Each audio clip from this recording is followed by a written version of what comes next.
Gravando, senhor presidente. Muito obrigado. Muito bom dia a todos. Hoje é dia 17 de abril de 2024.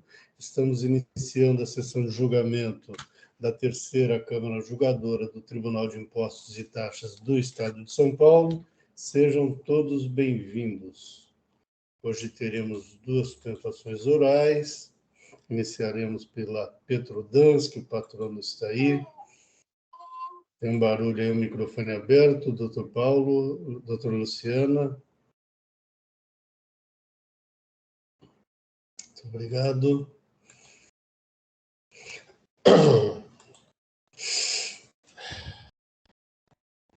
Doutora Bibi, microfone e câmera, por favor.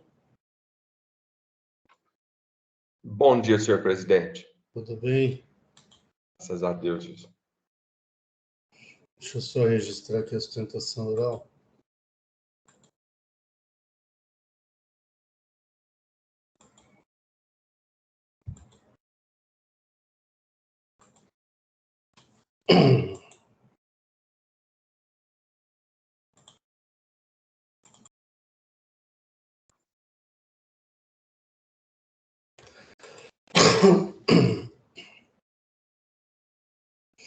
Bom, Petrodansk, doutora Bibi, eu sou relatora, que é ICMS, crédito indevido. Aqui é saídas para destinatário falso, né? Um recurso ordinário. Por favor, doutora Bibi, fique à vontade para a sustentação oral. Bom dia a todos novamente. Muito obrigado, senhor presidente. Como já mencionado, o auto de infração é referente à suposta remessa de estabelecimento inexistente. Aquelas questões preliminares aí, a primeira que chama a atenção é quanto ao erro de tipificação no auto de infração. A decisão recorrida reconhece que o auto teve uma tipificação errada, mas não anula a autuação. Doutora Bibi, só um minuto, por favor. Eu fiz uma confusão no relato da infração. Então, eu vou corrigir, se eu não permitir. Na verdade, a acusação é de emissão de nota fiscal consignando destinatário falso. Eu havia dito que era crédito indevido, senhor me desculpe. Por favor. Pois não, senhor presidente. Exatamente, mas mesmo a tipificação no auto de infração, ele remete ao 127.1 do ICMS, do regulamento, quando o correto seria o 127.2. E a decisão recorrida, ela efetivamente reconhece a ocorrência desse erro na tipificação do auto de infração, entretanto, não anulou o auto de infração. Então, essa é a primeira preliminar que a gente tem. A segunda, e que eu acho que é mais relevante até, é que supostamente essas vendas foram realizadas para o estado do Rio de Janeiro.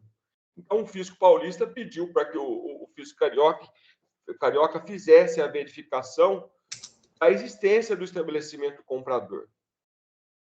O fisco carioca, ele fez uma diligência inicial, mas não encerrou um processo de cassação ou de nulidade de inscrição estadual. E isso não consta nos autos, tá? Não existe um processo, um PCN aqui chamado no Estado de São Paulo, reconhecendo a inexistência daquele estabelecimento. O fisco carioca, o que ele fez? Ele suspendeu a inscrição do contribuinte comprador a partir do dia 20/12/2020. Então, a suspensão só vale dessa data para frente, até porque a gente não teve um PCN declarando nula a inscrição do comprador. E as vendas realizadas pelo contribuinte recorrente, pela Petrodansk, são todas anteriores a essa data. Ou seja, então, mesmo que a gente considerar como correto o procedimento do fisco paulista de considerar como existente um procedimento de nulidade do comprador, do contribuinte, essa nulidade só vale daquela data para frente, porque no Sintegra ou na inscrição não tem efeito retroativo. Normalmente, quando o PCN fala, é da data da constituição da empresa para frente, é de tal data para frente.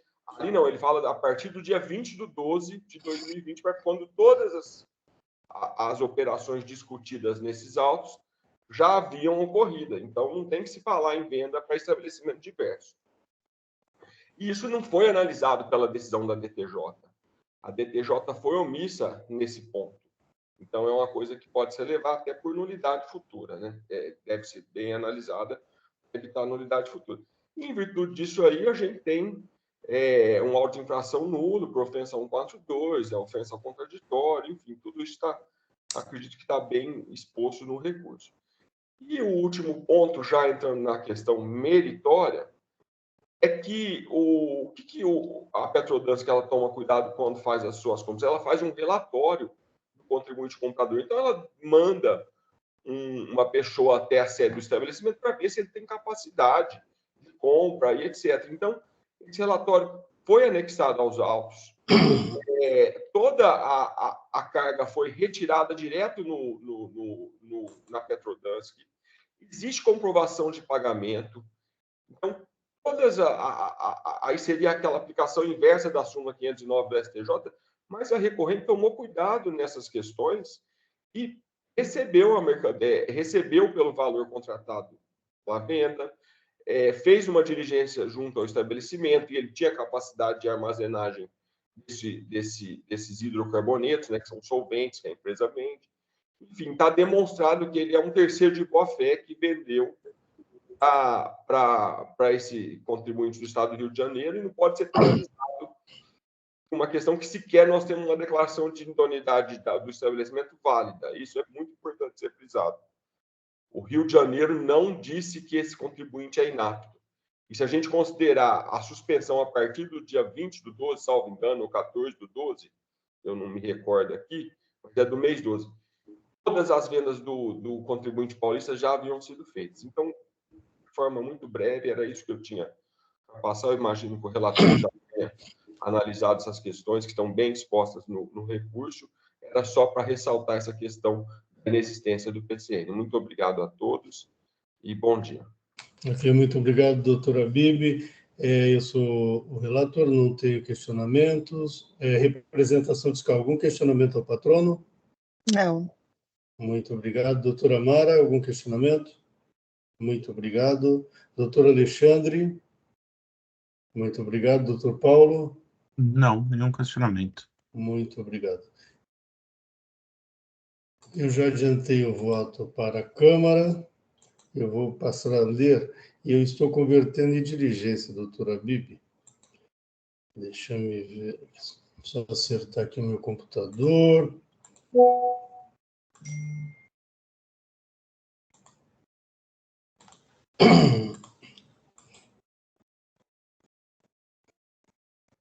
A doutora Luciana já pediu espaço para manifestação, já foi concedido. Enquanto isso, eu vou passar a leitura do voto e vou direto a ele. O recurso não se encontra em condições de ser julgado nesse momento, como passo a expor. Dentre outras, e repetindo suas alegações defensórias, a recorrente alega que agiu de boa-fé diante das operações de que trata os autos e que, ao caso, se aplica o decidido pelo STJ em sede de recurso repetitivo, de que decorreu a súmula 509 da STJ. Entretanto, para se aferir a boa-fé que se refere ao referido entendimento jurisprudencial, faz-se necessário que se analise especialmente se o contribuinte comprovou cumulativamente a veracidade das operações entabuladas com a empresa inidônea, que à época das operações verificou a regularidade fiscal de sua parceira comercial e que houve o efetivo pagamento das operações feito pela destinatária das notas fiscais autuada.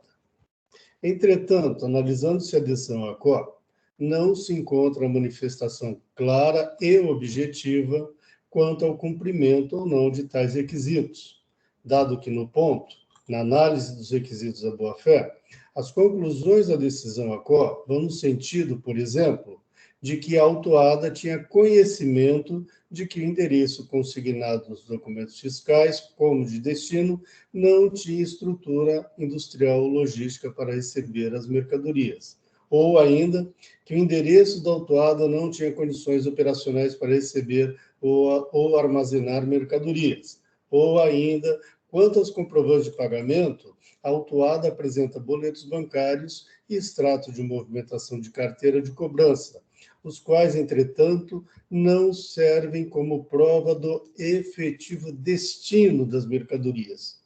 Conclusões essas que eu aí digo que nada dizem quanto ao cumprimento dos requisitos da boa-fé, à luz da jurisprudência do STJ.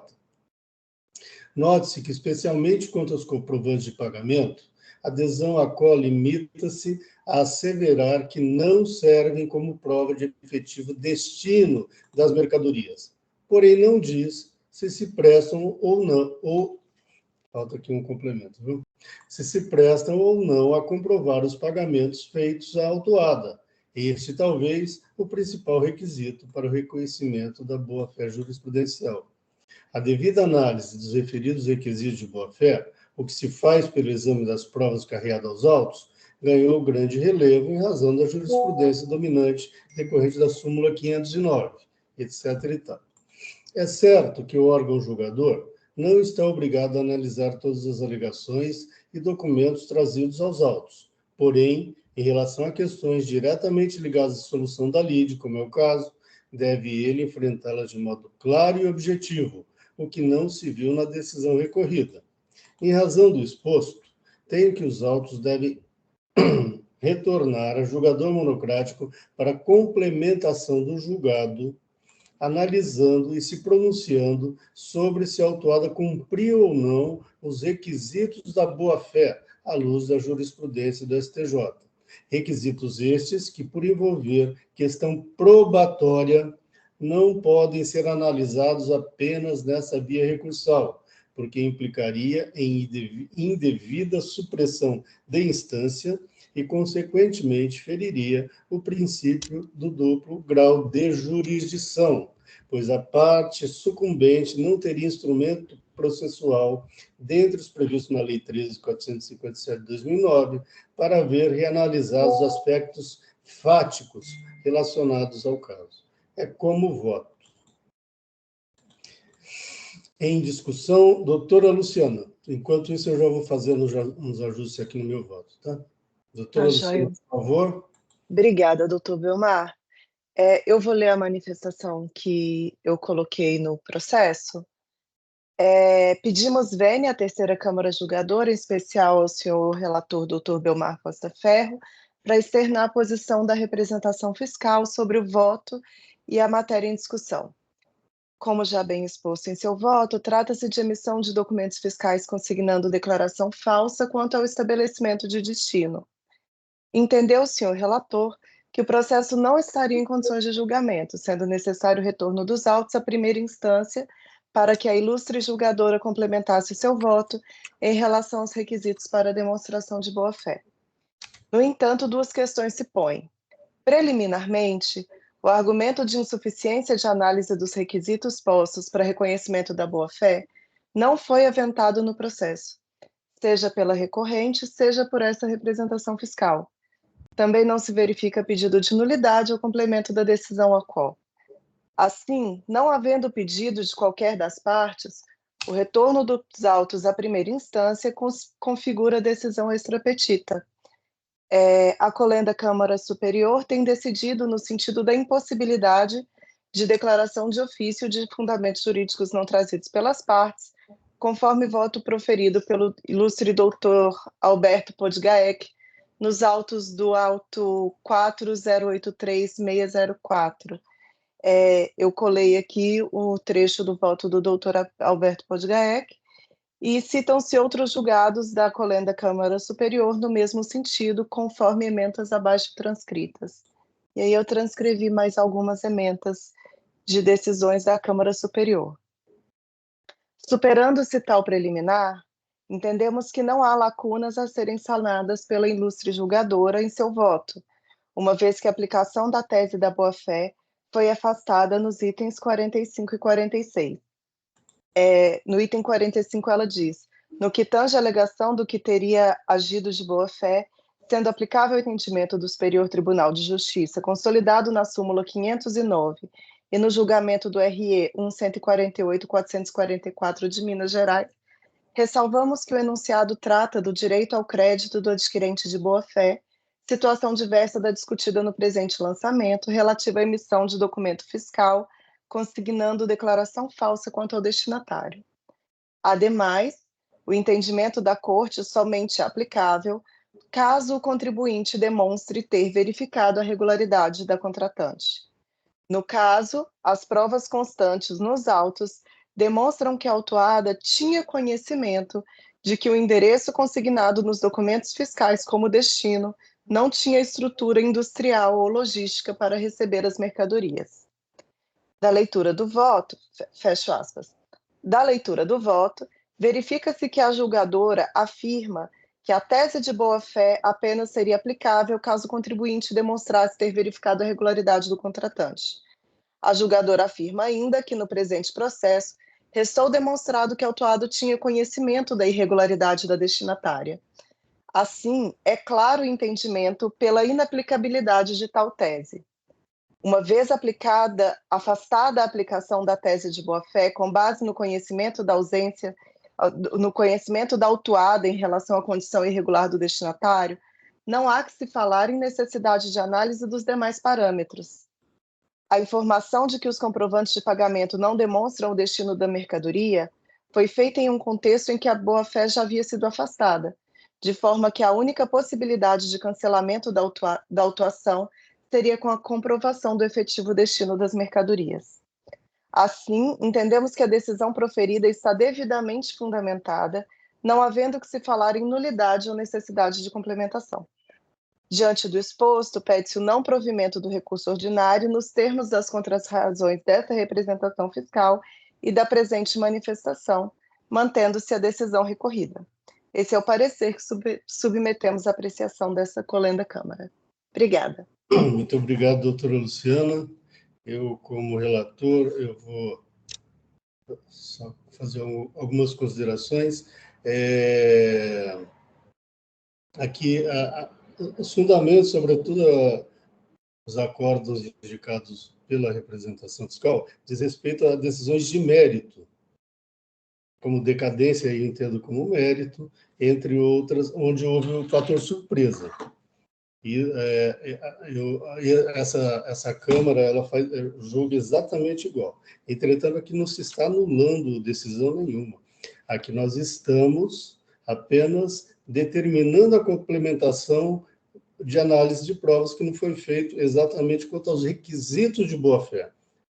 E os requisitos de boa-fé que o contribuinte tem que comprovar são 3. Houve a efetividade, ele consultou e houve o pagamento. Entretanto, a decisão não analisou os pagamentos, não analisou nem os requisitos da boa-fé, sempre levando para o mérito. Evidente que se a decisão conclui que a infração foi praticada, é por isso que surge, através da jurisprudência, que se analise os requisitos da boa-fé. Porque se a decisão conclui que não foi praticada a infração, você não tem que analisar os requisitos. Em tese, não teria que analisar os requisitos da boa-fé. Por que se analisa? Tanto o mérito, foi ou não praticada a infração. E depois se analisa também os requisitos da boa-fé, justamente para, na instância recursal, as partes terem a oportunidade de discutir isso. Instância recursal e recurso ordinário, que é a última etapa de análise de provas. Assim, se a gente analisa as provas do contribuinte que não foram analisadas pela decisão ACO, se a gente analisa apenas em sede de recurso ordinário, a parte que sucumbir, ela não tem instrumento, porque depois do recurso ordinário é recurso especial, onde não se analisa mais provas. Portanto, a solução que eu vejo aqui não é nulificar, porque ninguém pediu a nulidade dessa decisão, mas sim voltar para analisar as provas. E é isso, as provas quanto aos requisitos de boa-fé. E é por isso que eu votei nesse sentido, que eu não vejo outra saída neste caso, né? É isso, doutor Luciano, mas de qualquer maneira agradeço pela manifestação. Em discussão, doutora Amara. Acompanho você, Belmar. Muito obrigado. Doutor Alexandre. Eu vou acompanhar o relator também. Muito obrigado. Doutor Paulo. Eu vou acompanhar o relator, eu acho que a explicação do Belmar agora de por que retornar para não evitar qualquer questionamento de supressão de instância, né? Eu acho que é exatamente esse o ponto. Se a gente julga aqui que não comprova ou melhor, que comprova a boa-fé, a representação fiscal vai falar que não, na primeira instância não havia se manifestado sobre isso. Então, acho que é uma medida salutar para evitar qualquer nulidade futura. Analisar a aprovação em segunda instância é um problema. Né? Qualquer uma das partes vai falar, anulo isso, supressão de instância, blá. Como a gente já viu, N casos aqui. Então, como que a gente vai resolver isso? Ainda bem que o entendimento desse tribunal ele permite isso. Até o EPAT já tem um botãozinho lá, complemento de julgado, retorno, né? Justamente que é para atender situações do tipo. E no início do EPAT não havia esse botãozinho lá, viu? E porque a superior começou a devolver, quando alterou o entendimento, sobretudo da comprovação de boa-fé, a superior começou a devolver processo para que se analisasse os requisitos da boa-fé, né? E aí eu lembro, não sei se foi nessa Câmara, acho que foi numa outra, eu falava assim, nós não podemos analisar só em grau de recurso, mesmo sendo determinado pelo superior. Então, eu tinha que devolver para a instância primária lá, para que eles analisassem, depois voltavam para a gente, aí sim você devolveria para a superior, né? E é o que eu segui nessa mesma linha. E é isso. Doutor Luciano, alguma colocação? Muito obrigado. Não, tudo bem. Então, vamos lá. O doutor Luciano já registrou, eu já fiz as correções no meu voto. Quórum.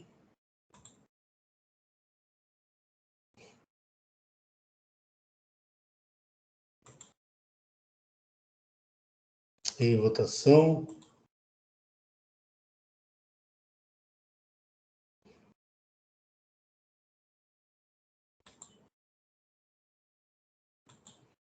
Encerrar a votação. Encerrando o julgamento. Muito bem, doutor Habib, então retornou para a primeira instância para complementação do julgamento. Não estou vendo o doutor Habib, apareceu. Então, voltou para a complementação do julgamento, analisando as provas de boa-fé.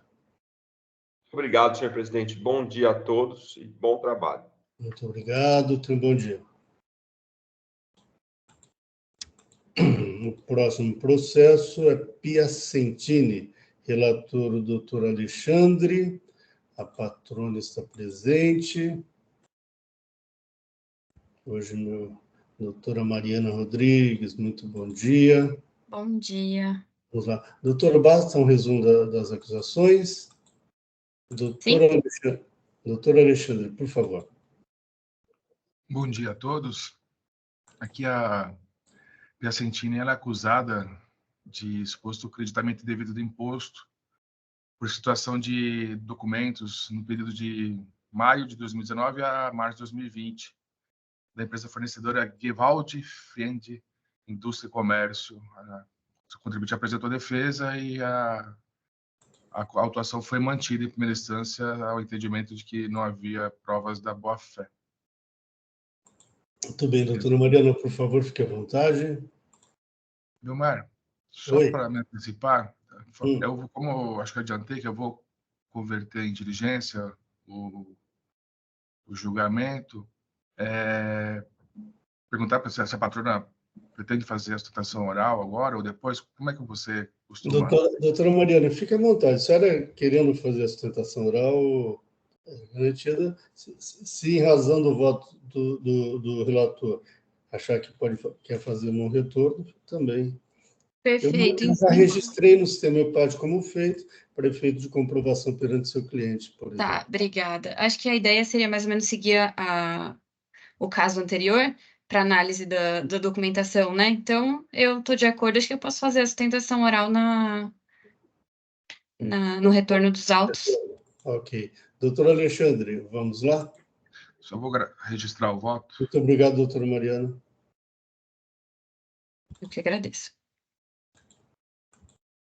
Eu creio que já está disponível. Já está.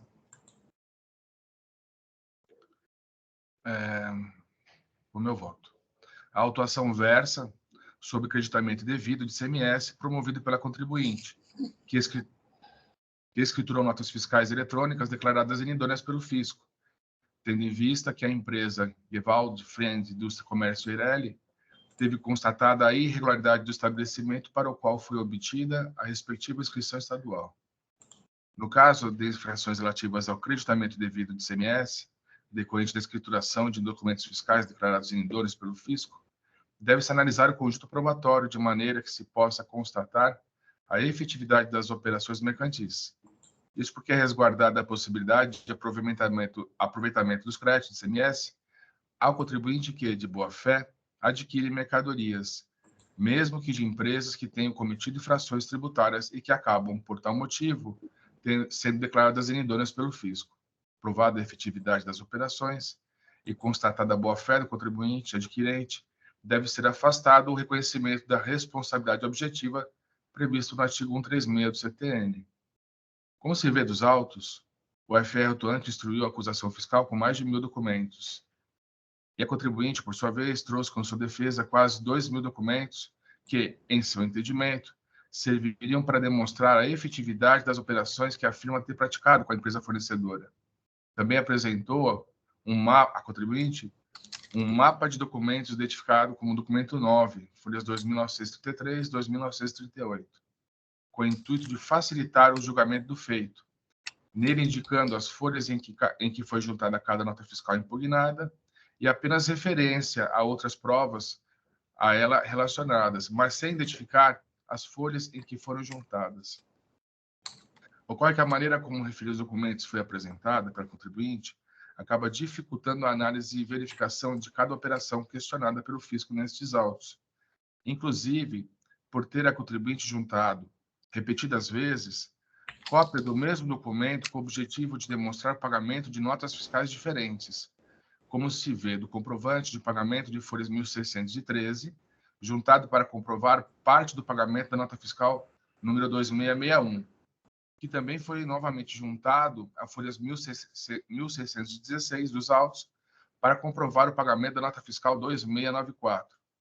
Ou do comprovante de folhas 1.632, que também foi juntado às folhas 1.634, 1.636 e 1.642 dos autos, para comprovação de pagamento das notas fiscais números 2866, 2874, 2877 e 2914, respectivamente.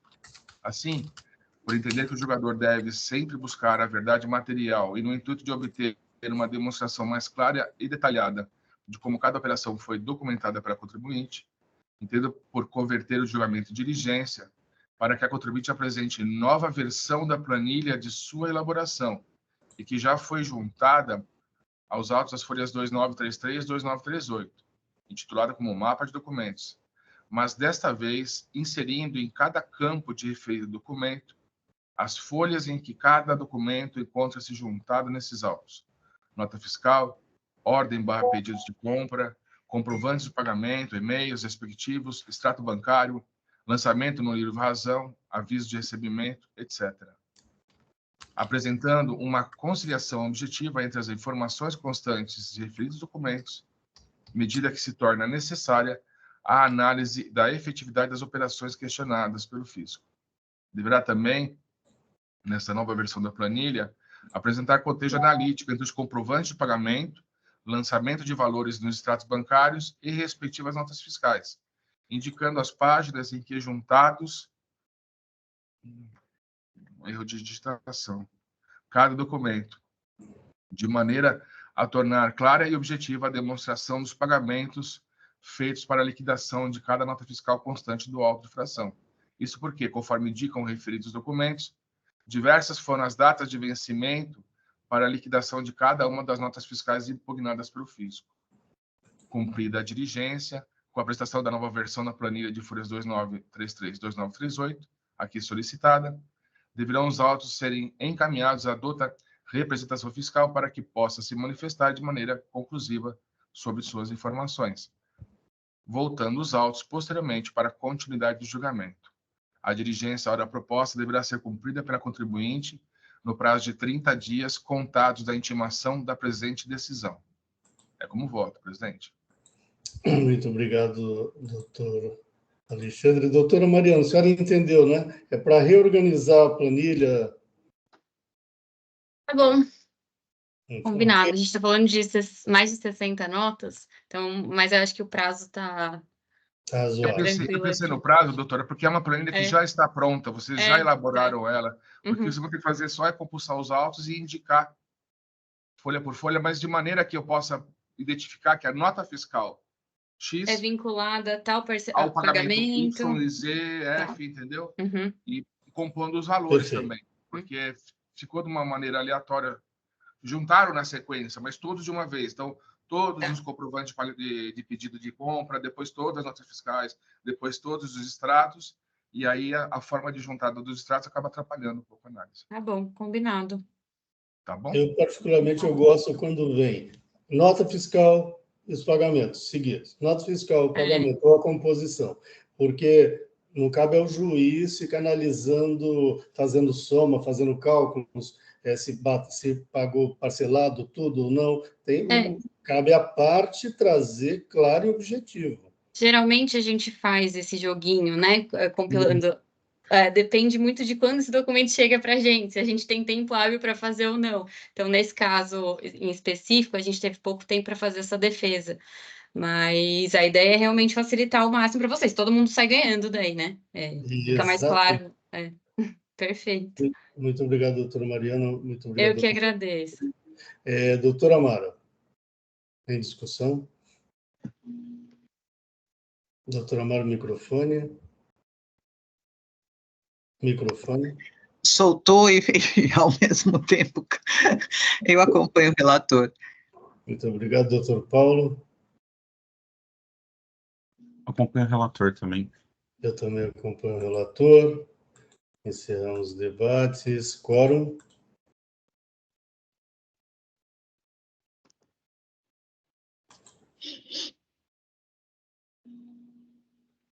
Em votação.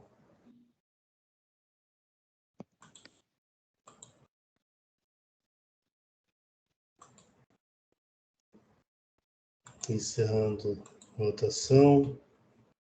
Encerrando o julgamento.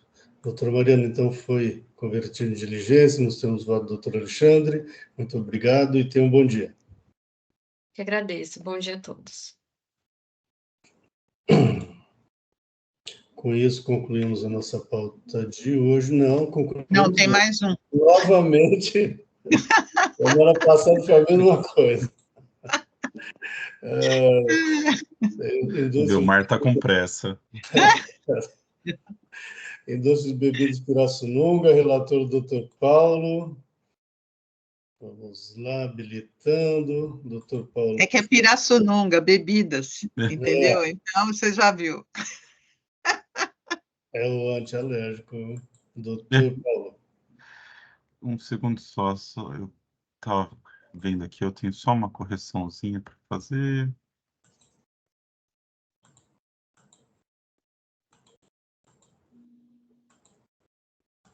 Estou só registrando o voto. Está habilitado.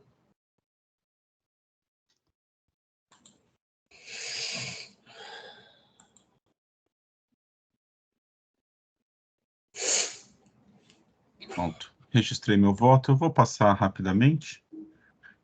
Todo mundo já teve acesso a ele. Vou pular o relatório, vou partir do voto lá para o item 12, que eu inicio a análise do recurso de ofício, que só foi interposto pela redução dos juros, dado a limitação à taxa Selic, que está correta por causa da súmula 10. Então, o recurso de ofício ele deve ser conhecido e não provido. Recurso ordinário, o AIN tem 6 infrações, né? O item 1 e 4 é falta de pagamento de ICMS incidente sobre operação própria, em razão de simulação de operação com 2 empresas, né? O item 1, Souto e Santana, e o item 4, Silva e Lima. O item 2 e 5 é a falta de pagamento de ICMS ST, das mesmas operações, com as mesmas empresas. E os itens 3 e 6 é a escrituração de nota fiscal emitida por aquelas que eram destinatárias, agora seriam fornecedoras e não foram escrituradas notas delas. A autuada alega que houve a decadência, de acordo com o artigo 150 do CTN, só que o artigo 150 ele ressalva a aplicação dele se comprovada a ocorrência de dolo, fraude e simulação. No caso, eu entendo que houve simulação, né? Simulação até da existência das empresas e das operações em si, da forma com que elas foram informadas, não houve a simulação. Ela passa a alegar a boa-fé, sua boa-fé de acordo com a súmula 509. Nos itens 1, 4, 2 e 5, que seriam de a venda, né, falta de pagamento de ICMS, ICMS ST, eu entendo que não estaria, não seria extensiva a aplicação da súmula 509, mas eu passo a analisar os requisitos para todos os itens para evitar qualquer questionamento de nulidade. Em relação a tratativas comerciais, eles apresentam como prova pedido de compra, indicação de contrato comercial, livro-razão, registro fiscal de saída e declaração dos transportadores. Os pedidos de compra são prints do sistema próprio da autuada, sem qualquer assinatura, sendo uma prova fraca. Contato comercial são mera indicação de pessoas, telefones, e-mails, e você não consegue nem linkar esses contatos comerciais com as empresas, sendo até um contato comercial da área contábil, né? Então, assim, é de estranhar que ele negociou comercialmente a compra e venda através do contador da empresa. E a declaração de transporte foram feitas no verso da nota fiscal, mas também não tem uma força probatória grande. Em relação à consulta de regularidade fiscal, ele só consultou para a empresa Souto Santana, para a empresa Silva e Lima não é apresentada essa consulta, e para comprovar o recebimento dos valores são apresentados extratos bancários do Itaú, extrato de baixa por cheque de terceiros, extrato bancário do Bradesco, extrato de recebimento da Factoring Carvic. Vários dos lançamentos dos extratos são em dinheiro ou cheques de terceiro, então não dá para linkar com quem realizou o pagamento. Eu coloco, por mais que exista alguma fraca comprovação dos pagamentos feitos pelos compradores, não há comprovação que a maior parte do recebimento adveio dessas empresas. Então, não comprova que houve efetivo pagamento e, diante de tudo isso, não há como comprovar a boa-fé. A empresa ainda alega que a declaração de nulidade não poderia retroagir, mas pode não ser um ato constitutivo, mas de declaração. E ela também alega que não é responsável por fiscalizar as empresas, o oposto do que indica o artigo 28 do RICMES. Ela alega confiscatoriedade da multa, que é baseada em norma válida, vigente e eficaz, e questiona a atualização da base de cálculo da multa e tem impedimento de aceitar essa alegação, dada a súmula 13. Ante o exposto, eu conheço do recurso de ofício e nego provimento, e conheço do recurso ordinário e também nego provimento. Assim que eu voto, presidente. Muito obrigado, doutor Paulo. Doutora Luciana. Estou de acordo. Muito obrigado, doutora Mara.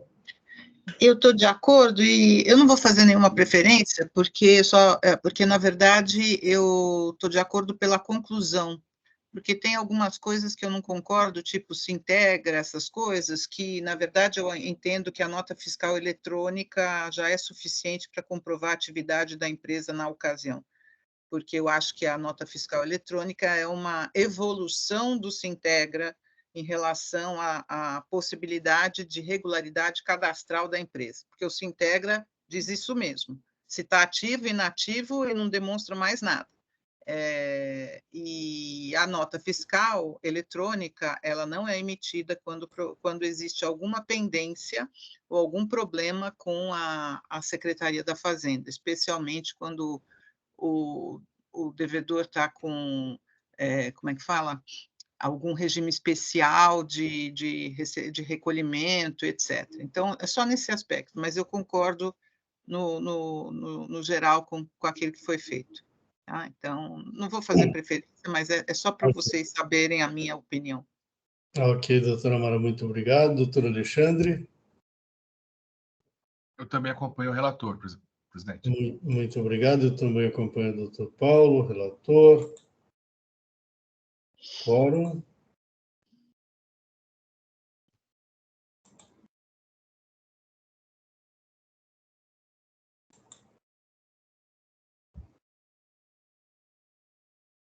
Em votação.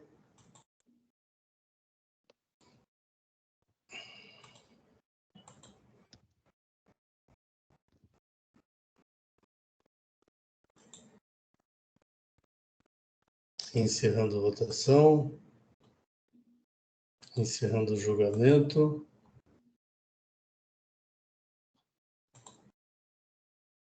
Muito bem, agora sim concluímos a nossa pauta de hoje. Estamos encerrando a sessão de julgamento da terceira Câmara do Tribunal de Impostos e Taxas do Estado de São Paulo. Hoje é dia 17 de abril de 2024. Muito obrigado a todos que nos acompanharam e até uma próxima oportunidade. Bom dia. Doutor Jailson, podendo